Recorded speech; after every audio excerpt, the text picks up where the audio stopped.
Hey everyone, Scott here to discuss True Romance, starring Christian Slater, Patricia Arquette, Dennis Hopper, Val Kilmer, Gary Oldman, Brad Pitt, Christopher Walken, Bronson Pinchot, Samuel L. Motherfucking Jackson, and Michael Rappaport, directed by Tony Scott and written by Quentin Tarantino.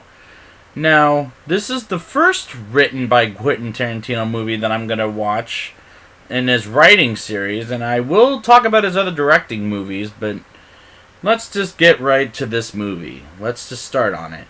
In Detroit, Clarence, played by Christian Slater, spends his birthday every year to go to the movies, and that's how he meets a call girl named Alabama, played by Patricia Arquette, in a movie theater where she spills popcorn on him accidentally, purposely depending on how you watch that scene closely.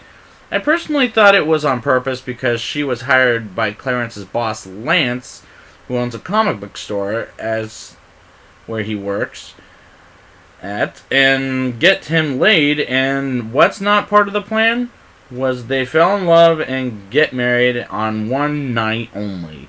And I love the fact they feel true romance, and we, the audience, feel it too for those two characters. I did, anyways. We move on to Drexel Spivey, or something like that. Forgive me if I said that wrong. Played by Gary Oldman in gangster style as he meets up with Big Don, played by Samuel L. Motherfucking Jackson, as they talk about eating pussy. And next thing you know, Big Don and his partner got shot up like they're motherfucking nothing. And I love the cameo by Samuel L. Motherfucking Jackson because that scene makes it so funny.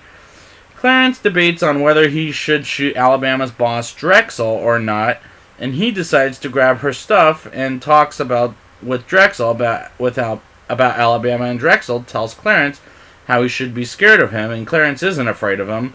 Drexel beats Clarence's ass, and Clarence shoots Drexel's balls off, which that's gotta hurt, and escapes. And they know Clarence's address and pack up to go to California, but first we stop by his father's place. Clifford, played by Dennis Hopper, is a cop, and I like his character as a concerned father who will be, by the end of the day, will get killed by his son, to save his son.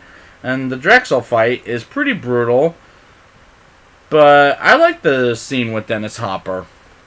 Dick Ritchie, played by Michael Rappaport, and his roommate Floyd, played by a very young Brad Pitt, earlier in his career, are a lot of fun here. Dick is Clarence's best friend, and Floyd is the pothead roommate. And Floyd is really funny, and Brad Pitt plays a pretty damn good pothead. Meanwhile, they arrange a meeting with Elliot and the cocaine Clarence stole from Drexel earlier in the film, and they're on a roller coaster that looks really fun. And Elliot is a character I don't really like, and I'll explain why later on. James Gandolfini plays a man who beats up Alabama, and how the fuck can the character live with beating up a woman? And it was brutal. It was a brutal scene. And eventually she kills James Gandolfini with the stab in the foot with a wine opener and smashes his head with a camp, and she kills him with fire and stabbing him and fires a shotgun, which, what a brutal fight, but very effective too. Nice work. Elliot gets arrested and interrogated by two cops played by Chris Penn and Tom Sizemore and asks him to wear a wire, and that's when I don't like Elliot. He wears a wire while meeting with Clarence and the others, and they get shot up by Drexel's men and the cops, and Clarence gets shot in the eye. And the movie ends with Clarence in Alabama in Cancun with the child on the beach, and that I thought was a beautiful ending to see Clarence healed and wearing an eye patch in his eye, and he and Alabama have a happy ending with a true romance. Now it's time for the rating. I'll give this movie a 8.9 out of 10.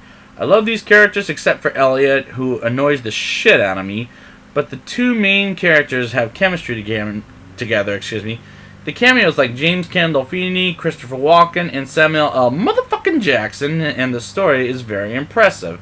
I look forward to seeing what Quentin Tarantino writes next, and I will be back next week with another writing of his film. Natural Born Killers, and then the next week after that I will get back to his directing with Pulp Fiction. But first, let's get to Natural Born Killers next week, and until next time, and action.